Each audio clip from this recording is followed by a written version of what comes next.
So here's why you should never write changes that you want to make on an existing last will and testament. I'm Paul Rabelais. Over the years, I've seen a lot of people bring in their existing wills. Maybe they were written 6 months earlier, 6 years earlier, 20 years earlier, and their circumstances changed and they wanted to make some changes. Someone might come in and, they named Joseph as their executor, and Joseph turned into a bum, so now they want Fred to be the executor, so they cross through the provision that says, I want Joseph to be my executor, and they write in, maybe in pencil or pen, Fred as the executor, or maybe they left a person or an entity or a charity or a church.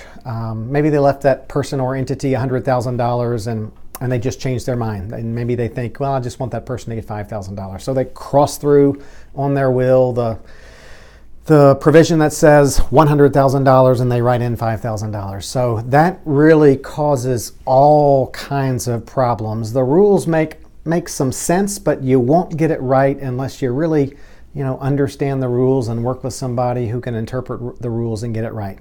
So I want to focus on the rules that exist, particularly for people who live here in Louisiana, so you can understand what you're dealing with.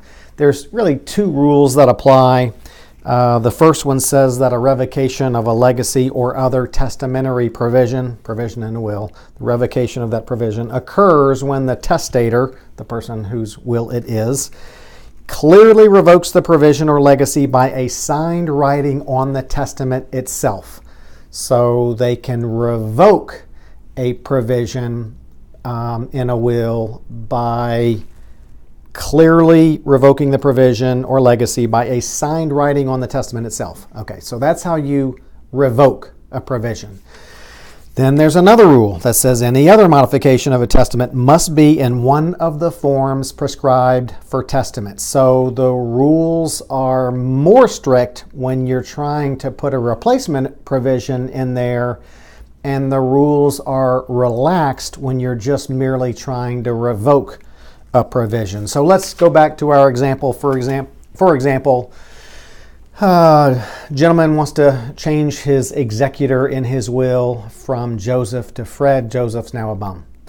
And so he pulls out his will, he crosses through Joseph's name, and he writes Fred over Joseph, and let's say he signs right above where he made that change. Well, so what has he done?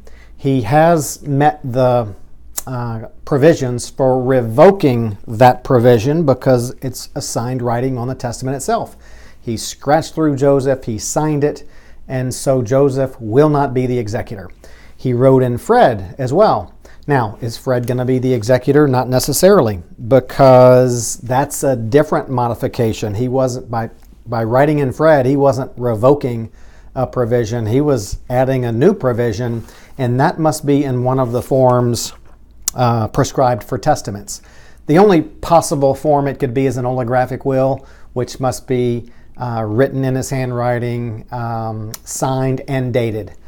And so this scratch through, write in Fred, sign it, doesn't meet the form for an holographic will, so Fred's not going to be the executor. So that's one problem. Same thing if he crossed through the bequest to an individual or a charity for $100,000 and wrote in $5,000.